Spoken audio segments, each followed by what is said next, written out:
opens diagonals for the queen and bishop, immediately challenging central control and preparing for rapid development.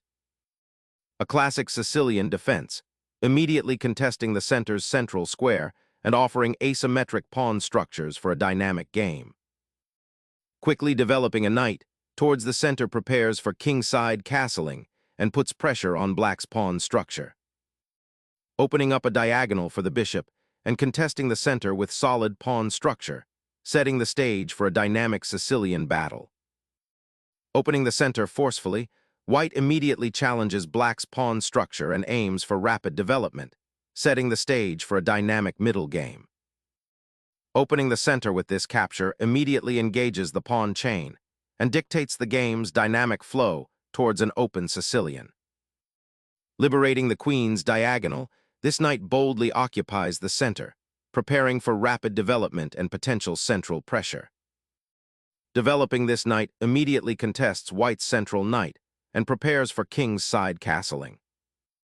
Securing the knight's central presence now prompts a flexible approach, allowing for diverse pawn structure possibilities and potential queenside expansion later. Securing the b5 square prevents immediate knight incursions, subtly preparing for piece development. Developing the bishop to e2 prepares to castle kingside swiftly, consolidating white's central pawn majority while keeping an eye on the kingside for any potential breakthroughs, and allows for flexible piece placement in the ensuing middle game skirmishes. Preparing a kingside fianchetto offers black a solid development, aiming to control the long diagonal and bolster their monarch's safety, while also potentially creating pressure on white's center. Prioritizing king's safety, white tucks their monarch away behind a pawn shield, a sensible precaution in this sharp Sicilian setup where central tension is high, and a hasty king can become a liability. Preparing to castle the king to safety, the bishop now eyes the long diagonal, increasing pressure on white's central pawns, and potentially setting up a Sicilian dragon-like structure where the king is fianchettoed. Opening the diagonal for the queen and preparing to contest the d-file, white subtly aims to restrict black's queenside development and potentially create weaknesses around the king. The king now tucks away safely behind a pawn shield, a prudent defensive maneuver that shores up the monarch's sanctuary and prepares for potential counterplay, while simultaneously avoiding any immediate tactical skirmishes. Asserting central influence, the knight seeks an outpost on d5 or c5, potentially controlling key squares and preparing for further piece development or pawn advances, while also offering a protective screen for the kingside. Developing the bishop to e6 shores up the d5 square and supports a potential kingside expansion, while also preparing to contest the e-file should it open. Unleashing a pawn storm, white boldly aims to seize control of the center and gain an advantage in space, setting the stage for an aggressive middle game by creating dynamic pawn chains and potentially opening lines towards black's king. Seeking to connect the rooks and potentially support e5 advance, black repositions the queen to a more flexible diagonal, aiming to redeploy it later or escape white's developing kingside pressure. Initiating a bold central outpost, this knight boldly claims the d5 square, not just challenging black's queen, but also eyeing potential targets on f6 and c7, while simultaneously preparing to support a pawn push like g4. Unleashing a tactical storm, black decides to break the central tension, inviting a trade that reshapes the pawn structure and opens diagonal lines for both sides' bishops. Opening up the e-file creates significant pressure on black's queenside, forcing a reassessment of their development and potentially liberating white's rook for a more active role. Bidding farewell to the d5 square's influence, the bishop repositions, seeking a more active diagonal than the one currently blocked by its own pawns. This maneuver subtly challenges white's central pawn, hinting at future skirmishes around the e6 square and preparing to contest the open d-file should it arise. Solidifying the center and preparing to expand on the queenside, this move simultaneously offers protection for the advanced d5 pawn while creating avenues for the queenside pieces to join the fray. It's a foundational step that underscores the importance of pawn structure in controlling key squares and influencing future tactical possibilities. The knight tucks itself back, preparing to redeploy, potentially to the c5 square, aiming to disrupt white's central pawn structure and challenge the advanced queen's bishop. This maneuver, placing the bishop on d4, actively challenges black's central presence, aiming to disrupt their comfortable pawn structure and potentially open lines for further aggressive action. Exchanging that bishop on d4 voluntarily surrenders the bishop pair and concedes a slightly more open position for white's pieces, potentially paving the way for an early kingside attack if white can exploit the weakened pawn structure. The exchange of bishops simplifies the position, immediately opening the diagonal for white's queen to reclaim central influence, aiming to control the d5 pawn and potentially harass black's king's flank. Challenging the queen's central dominion, this bishop's foray into the c2 square immediately disrupts white's pawn structure and forces a difficult decision regarding the misplaced queen. Re-anchoring the king to the first rank after the queen's sortie offers a crucial safety net, preventing any potential infiltration down the newly opened c-file. Sacrificing the bishop for pawn structure disruption on the queen side is a bold attempt to create complications, though it comes at the cost of white's queen now having a much more open path to the king side. Opening the a-file with this pawn capture is a double-edged sword, offering potential attacking avenues along the rank, but also creating a permanent structural weakness on b3 for your queen and potentially isolating it later. Black's bishop pair is now neutralized, but you've granted them an open avenue for potential counterplay, forcing vigilance. Reclaiming initiative on the queen side, this counterstrike directly challenges white's rook on the open file and seeks to disrupt its commanding presence, forcing a difficult decision for the opponent's queen.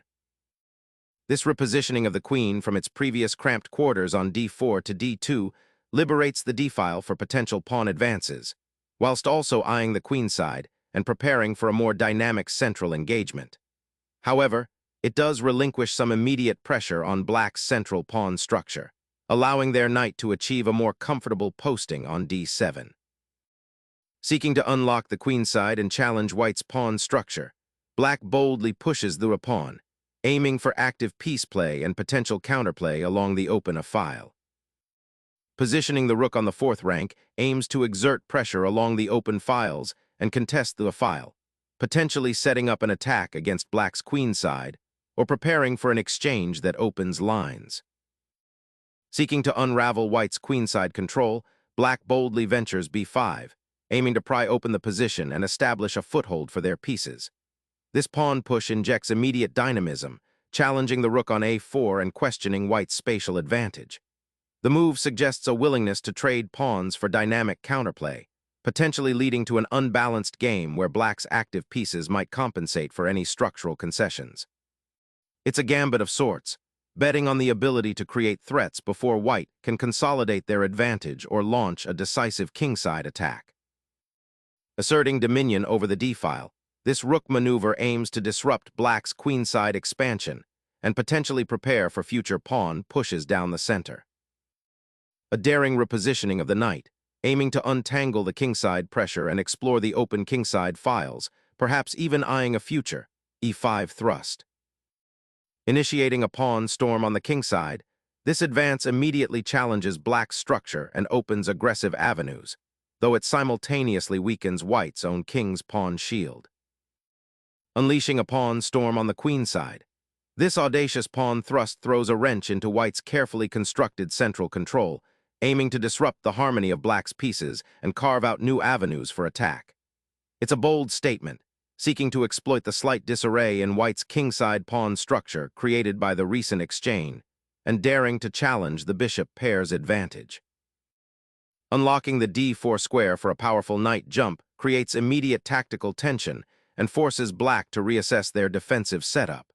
This maneuver aggressively challenges the pawn chain and aims to exploit potential weaknesses on the queen side, a bold commitment to dynamic play over passive defense. Shifting the king away from the crowded queenside files offers a measure of safety, but it also relinquishes potential counterplay that might have arisen from activity along the file or central pawn breaks. A subtle repositioning of the queen, aiming to unblock the kingside attack and potentially support a kingside pawn push, while also keeping an eye on the newly opened file and the central pawn structure. Black repositions the queen to a more active square, eyeing the potentially exposed queenside pawns and preparing to contest control of the open file, aiming to undermine white's pawn structure. Shattering black's pawn shield, white opens the c-file for immense pressure on the queenside, aiming to exploit the exposed kingside if black doesn't react precisely. Opening up that queenside file creates significant queenside counterplay, leveraging the open, a file for potential infiltration and pressure against white's potentially exposed king. Securing the king's immediate surroundings becomes paramount as the queens are off the board, opening up possibilities for pawn advances on the kingside. This aggressive pawn push, g5, injects immediate dynamism into the position, a bold attempt to disrupt white's controlled setup and create active play on the kingside, though it carries the inherent risk of weakening your own monarch's defenses. A surprising tactical redirection, aiming to activate the rook on a new file and potentially support a queenside advance, though it does leave the king's defense momentarily more exposed. Initiating a strategic redeployment, this knight repositions to the kingside, aiming to rejoin the fray and bolster potential attacking formations. Pivoting the rook to the third rank aims to generate pressure along the e-file and potentially support a breakthrough on the kingside, though it does open a subtle avenue for black's bishop to infiltrate via g7 if white isn't careful with piece placement. Sensing an opportunity, black repositions the rook, aiming to challenge control of the open b-file and prepare for potential pawn advances on the queenside, simultaneously defending against white's encroaching pieces. Reactivating the e-file for potential central penetration or a swift queen maneuver to a more dynamic square becomes the immediate agenda here. Injecting life into the rook's dormant position on the 7th rank, this maneuver aims to activate it, preparing to contest the b-file or potentially swing over to the kingside for defensive or offensive duties, while simultaneously reinforcing the pawn structure against further incursions. Sensing an opportunity to improve the queen's position, white repositions it to potentially support an assault on black's queenside or prepare for a more active role in the center. A defensive pivot, this queen retreats from the contested central files, seeking sanctuary on the queenside while subtly preparing to contest the b-file, a testament to black's ongoing struggle to find active counterplay in a constricted position. Suddenly, the seemingly static kingside opens up, revealing potential weaknesses as white aims to exploit the g-file for an attack. Black finally decides to simplify by capturing the pawn, disrupting white's queenside pawn structure and potentially opening lines for counterplay. This action, though seemingly direct, aims to alleviate the pressure white was building on the queenside. It signals a shift towards more active piece play rather than passively defending. A desperate sacrifice, aiming to disrupt black's meticulously constructed position and expose their monarch. A crucial moment arises as the queen repositions, seeking a safer harbor and perhaps a more active role on the queenside, while simultaneously vacating the d7 square, a potential landing spot for white's menacing rook after a subsequent trade or regrouping. White's queen elegantly repositions to centralize the attack and prepare for potential breakthroughs on the kingside, aiming to exploit black's slightly exposed king. Embracing the open file, black positions a rook to eye the queenside and potentially tie down white's queen and king. A bold attempt to reclaim the initiative on the kingside, white gambles on active piece play, rather than consolidating the somewhat precarious pawn structure. The redirection of the rook to the kingside aims to exploit any potential weaknesses that might arise from black's slightly loose setup, perhaps preparing a direct assault or a more dynamic rearrangement of forces. This certainly livens up a position that was beginning to feel a bit too positional for white's liking. It's a strategic gamble, hoping to catch black off guard with this unexpected aggression. Think about the inherent risk and reward here. Can the rook and other attacking pieces truly generate enough pressure before black's queenside majority becomes overwhelming, or before black can consolidate and neutralize this kingside thrust? The exchange sacrifice on g5 was a significant concession, and white is clearly trying to compensate for that loss of material with dangerous activity. Reasserting pressure on the weakened light squares surrounding white's king becomes paramount here, aiming to disrupt white's queenside maneuvering and potentially exploit the undefended g3 pawn if white is not careful. Activating the rook on the third rank, a strategic repositioning aims to secure control of that important open file, potentially creating attacking chances down the line while also offering defensive support. Black's intention appears to be a bold attempt to establish a more active rook presence on the queen side, potentially aiming for the 7th rank or even a sortie through the a-file. However, this maneuver leaves the pawn structure on the king side somewhat exposed and requires careful calculation to avoid falling into white's tactical traps. Unleashing the rook's potential on the f-file, this commitment aims to disrupt black's defensive setup and potentially pry open lines towards the king, even if it means a temporary material sacrifice or positional concession. The black queen, having returned to the central action, now looks to stir up trouble on the king side, hoping to exploit the potentially exposed white king and the awkward placement of white's rooks. Reactivating the central tension, the rook's journey to the e-file aims to finally confront white's queenside pawn structure and its associated weaknesses, potentially opening lines for a kingside assault. Shifting the queen to this square offers a bit more breathing room, potentially preparing a regrouping maneuver for the dark-squared bishop or even a knight lift later on.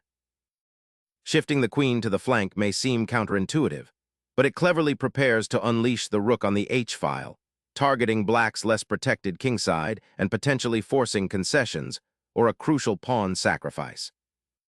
The knight's repositioning to g8 signals a passive defensive posture, perhaps an overreaction to the perceived threat on the kingside, but it surrenders valuable central influence and leaves the f6 square vulnerable for future white incursions.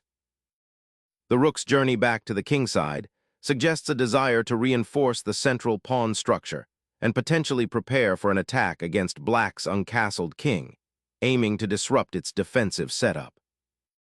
A desperate attempt to regroup the queen and defend the weakened kingside, though the piece exchange on the kingside has left the monarch quite exposed.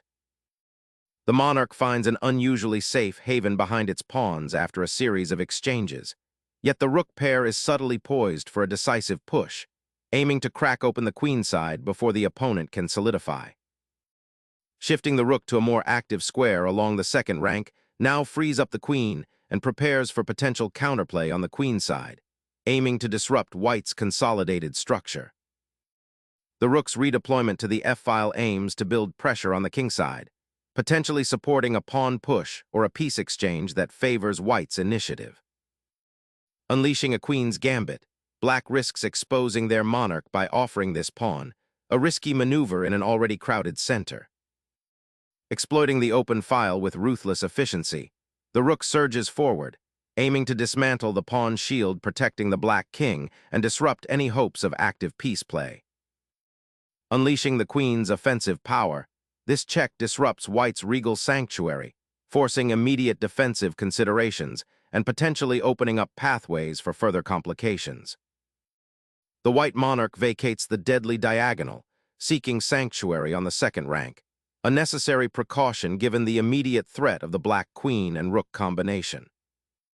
Opening up the king's path with that pawn thrust, black embraces a sharp tactical battle, hoping to disrupt white's coordinated attack and create counterplay on the open files, though it risks exposing their own monarch.